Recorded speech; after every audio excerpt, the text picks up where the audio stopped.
In 1995, in the heart of New York City, an audacious robbery took place that would remain unsolved for 2 decades. Two men, seemingly ordinary and unremarkable in their appearance, managed to infiltrate one of the largest casinos in Manhattan, owned by the notorious head of a criminal cartel whose influence extended far beyond the city's borders. The sheer scale of the heist was staggering. $12 million in cash vanished without a trace. On the surface, it appeared impossible. The casino was a fortress of modern security, a labyrinth of surveillance cameras, access-controlled doors, and heavily armed personnel.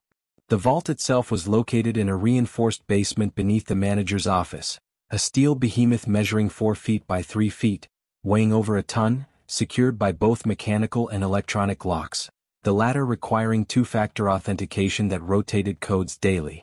Each package inside, bundles of high-denomination bills, weighed around 20 kilograms, stacked meticulously and cataloged in dual ledgers, one digital, one analog, both overseen by trusted security officers. Before we dive deeper into how this unfolded, it's crucial to understand the environment these two men penetrated.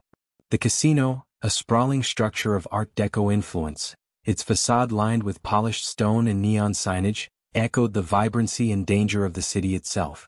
Inside, the air was thick with the scent of cigarette smoke, perfume, and polished wood. The general manager's office, where the vault door stood like an immovable sentinel, featured walnut-paneled walls, a heavy mahogany desk, dim amber lighting, and a Persian rug that muffled footsteps but bore the faint traces of countless high-stakes meetings.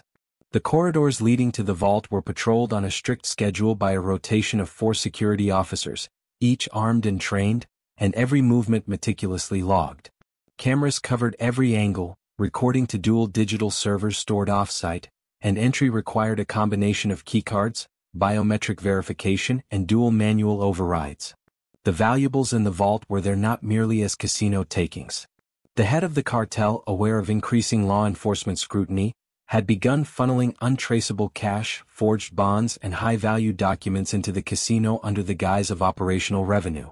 Each deposit was recorded with precision, yet a shadow of secrecy always lingered in the corners, a recognition that some transactions were meant to escape the prying eyes of auditors and authorities. Among the key figures, the 2 robbers were orchestrators of precision. One, a former military engineer familiar with surveillance systems and tactical entry, understood the mechanics of locks and alarms with a surgeon's precision. The other, a logistics expert with a background in high-stakes risk management, coordinated timing, transport, and escape routes. They had inside information from a casino employee, a young security officer disillusioned with his position and susceptible to persuasion. This insider, privy to schedules, key rotations, and even the minutiae of vault protocols, provided the critical edge, knowledge of blind spots and camera rotations and when the biometric scanners were serviced. On the night of the heist, timing was everything.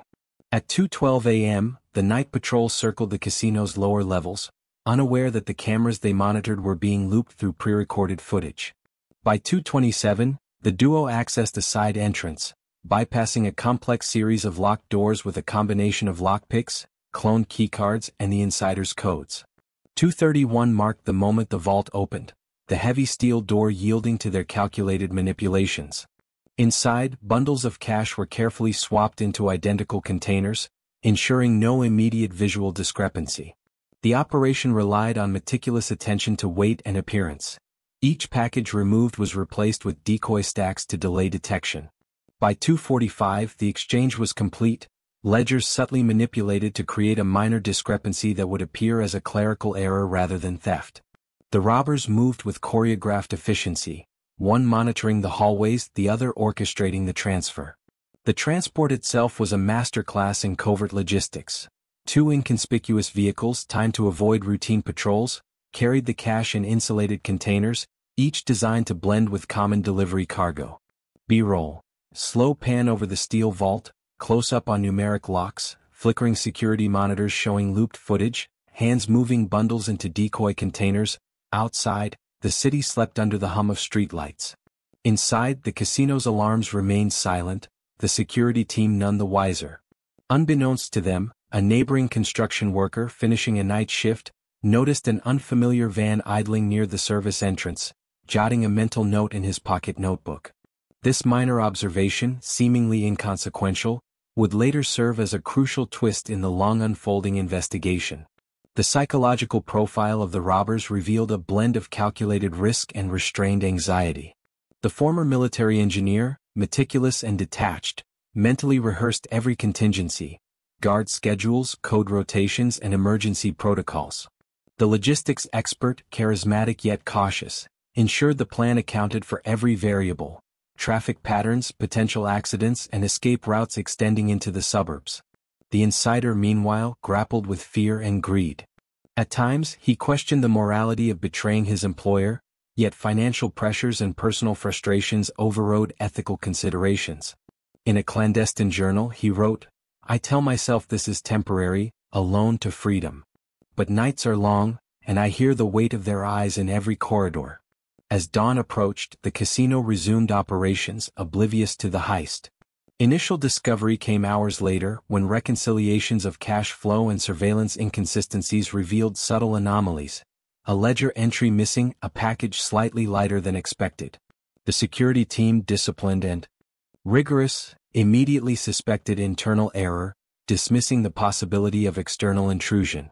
Over the following days, investigators combed through tapes, interviewed employees, and inspected every conceivable access point. Yet, the robbers had anticipated these measures. Backup surveillance loops masked entry points, digital logs were subtly altered, and physical evidence carefully minimized.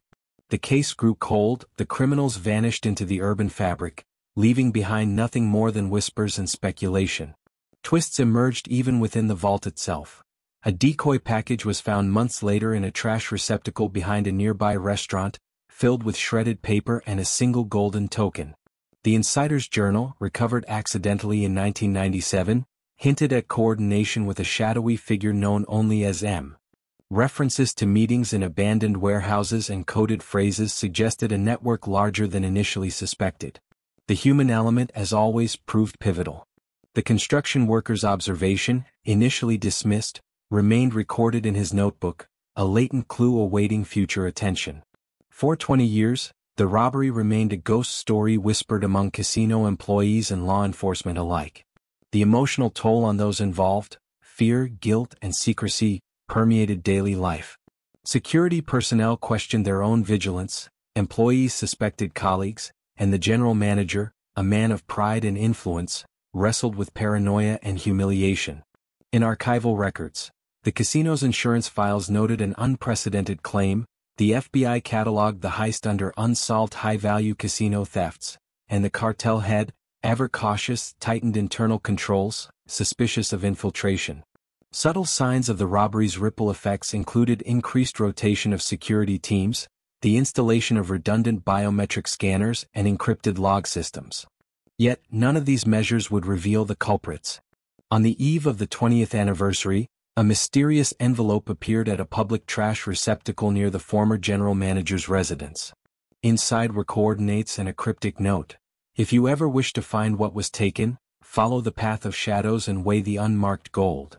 This revelation, innocuous to the casual observer, reignited interest in the cold case, setting in motion the chain of events that would eventually lead investigators back to the two men who had vanished into anonymity so long ago. The heist, in its audacity and meticulous execution, became more than a crime. It became a study in human behavior, planning, and the limits of institutional control. In hindsight, every procedural detail, every security measure, every decision to trust or deceive, played a role in the unfolding narrative, leaving a story of ambition, betrayal, and cunning that would linger for decades.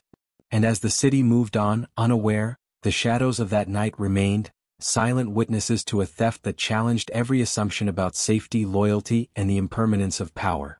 19 years, 11 months, and 28 days later, law enforcement would finally trace the trail, but in 1995, only the silent vault and two disappearing figures knew the full truth, a secret carried in the minds and memories of those who dared to act against the impossible, leaving behind a city and a cartel to puzzle over a $12 million void that defied comprehension.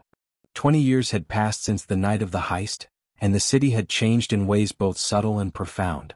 Skyscrapers rose where old warehouses once stood, neon lights now outshone the stars, and the shadow of organized crime had shifted, adapting to new technologies and law enforcement strategies. Yet, the $12 million stolen from the New York casino still cast a long, haunting shadow over everyone involved, from the cartel leader to the former security insider, and most crucially, the two men who had vanished into anonymity. Law enforcement agencies, having tracked countless leads over the years, had accumulated mountains of evidence that remained fragmented, each piece tantalizingly close yet never complete.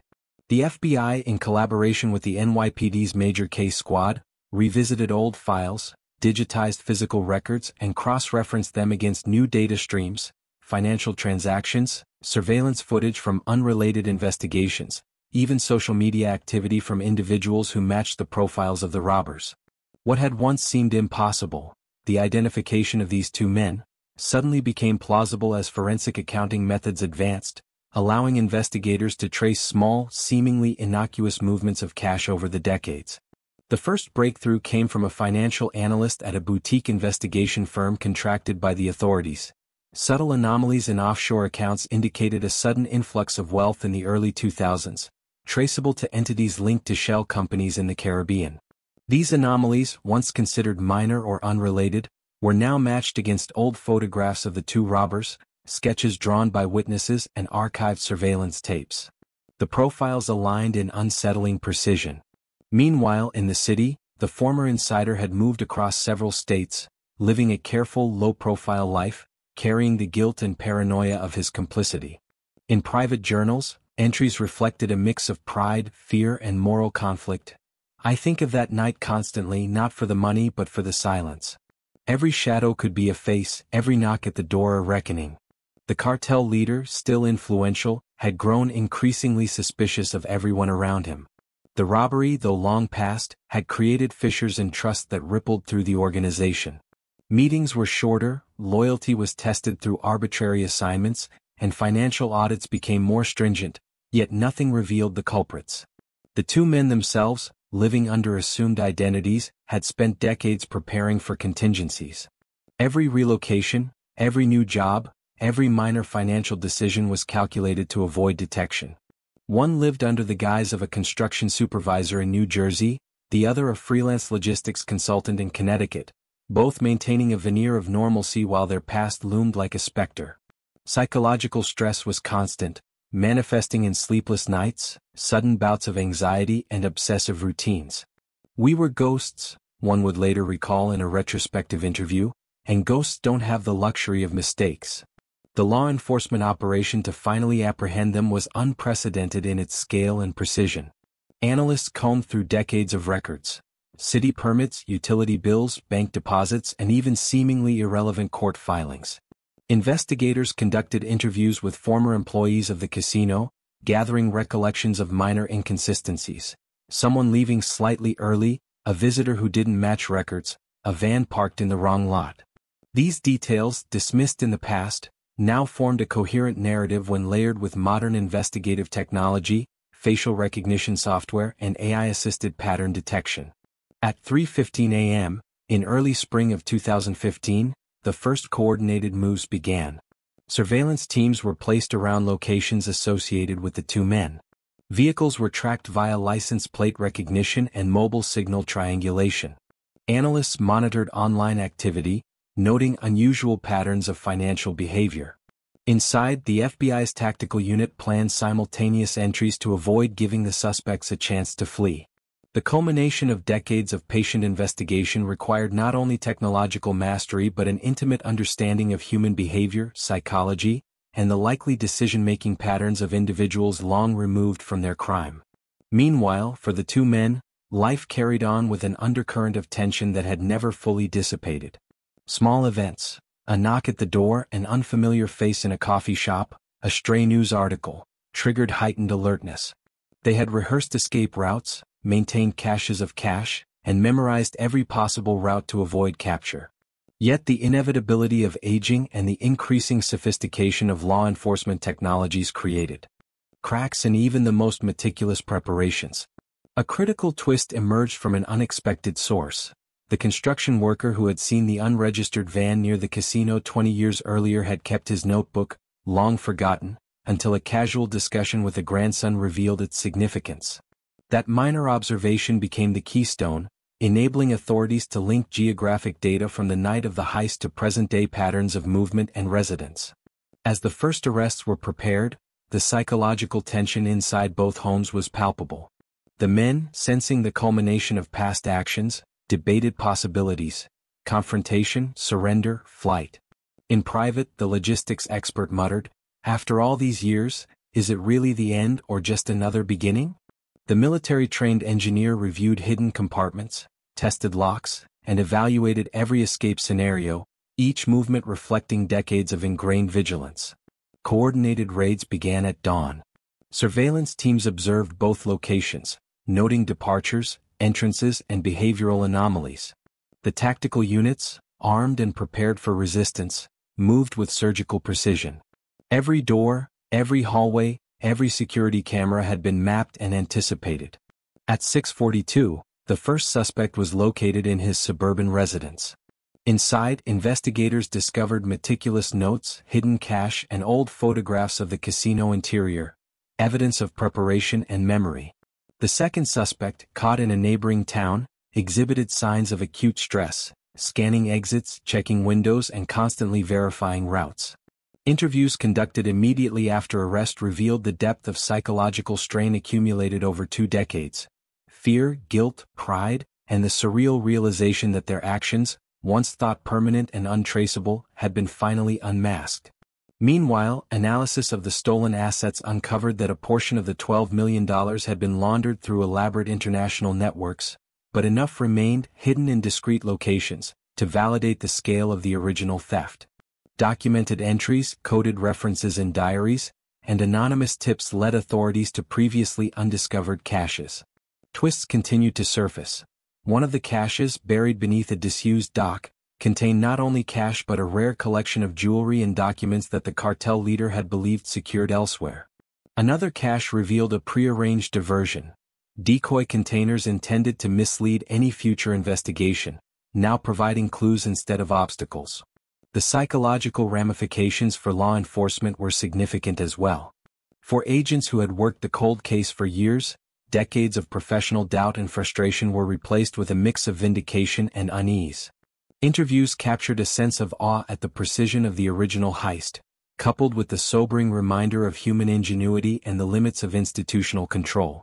As interrogations continued, narratives emerged that blended meticulous planning with human error. One man admitted, "We never thought 20 years would matter, but the world changes and the past has a long memory." Internal FBI reports noted that the case had become a model for cold case investigations, highlighting the interplay of human intelligence, forensic accounting, technological evolution, and behavioral psychology. The cartel, now facing the reality that their wealth had been compromised and their security circumvented, tightened operations further. Meetings were more guarded, and previously trusted associates were scrutinized with renewed suspicion. Social networks were monitored, and operational protocols were revised to prevent recurrence.